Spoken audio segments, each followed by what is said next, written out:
Remember when you played Little League and your team was just hopeless, and you came to a Saturday morning game and the coach sat everybody down and gave the "it's not about winning or losing, it's about having fun" speech? Well, that's probably the same exact speech the Reds and Phillies got before taking the field on opening day in Cincinnati, as both teams finished last in their division last year. Here's Ollie Snyder-Jans. That's a great name for golf. He doesn't even need a hat, the name's so good. And he's 12 under at this point and dime stopping. We're live here at Herniman Stadium, where in just about 24 hours, Scott Donaldson will take the field for the first time as head coach of the Student Princes. Tiger Woods has battled with a series of injuries and hasn't won a PGA Tour event since 2011. The next time we will see him won't be on the golf course, it will be in court on July 5th. Top of the ninth, J.J. Hoover on the mound. He's had his issues, but Tyler Holt says, "I got you, bro!" They're on the field for less than a minute of actual game time, yet but when those final seconds tick off the clock, they're either regarded as the hero or the villain. But just how difficult is kicking? We bring in special teams coach, Coach Jacobson. Tell me, is kicking easy or hard? Very difficult. Gabby Douglas is... Awesome. Amazing. You think I'm capable of making a kick? 0% chance you can make an extra point. Right behind us is also one of the favorite rides for everybody, is the Millennium Force. I gotta ask you, do you ride the Millennium Force much? Yeah, I'm not much of a coaster rider anymore. This is an extra point? Yeah. That's an awful long way away for an extra point ride. Grew up watching Around the Horn, so I kind of want to know what it's like when those cameras go off, though. Does the banter continue? It often does. Oh, that's not even close. Kevin Durant is now officially a Golden State Warrior. Some people call it the softest move they've ever seen, and some people say he's looking out for himself. I say, can you blame a guy for moving out of Oklahoma City to the Bay Area? Not really. Setting up a chip shot field goal to force overtime. All of Columbus holding their breath.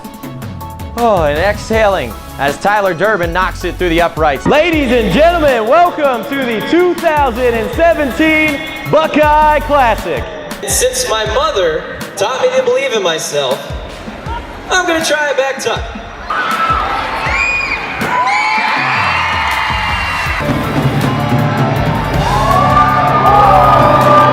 But one of the images that you have to take from that day are the acts of heroism from our first responders who ran into danger instead of away from it, and our citizens who did the same. For a lot of us, spilled coffee or burnt toast in the morning can ruin our day. But for Kate Foster, not even one of life's greatest challenges can stop her. May 20th of 2011, I was actually at practice, and my mom showed up at the gym, and that's when she told me. She said, "Kate, you have leukemia." It didn't quite register at first, and then she said, "You have cancer." Kate was taken to Children's Hospital, where doctors had a room waiting for her so they could immediately begin treatment. But on the forefront of Kate's mind was always her family, friends, and teammates. The chemo and the other things, I mean, I can deal with those, but being away was something that, I mean, I couldn't change. I couldn't do anything about that. During this battle, you were told that you were going to lose your left leg. What immediately came through your head when you heard that? I said, "You're not doing that. I need my leg for gymnastics." And I think in my head, I knew it was gonna happen. I knew we had to, but at the same time, I was like, you can't take away a part of me.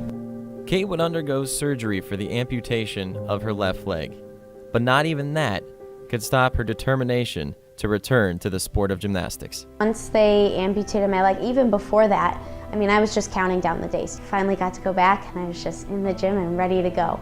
Kate's return wasn't easy. She had to relearn the sport using her prosthetic leg.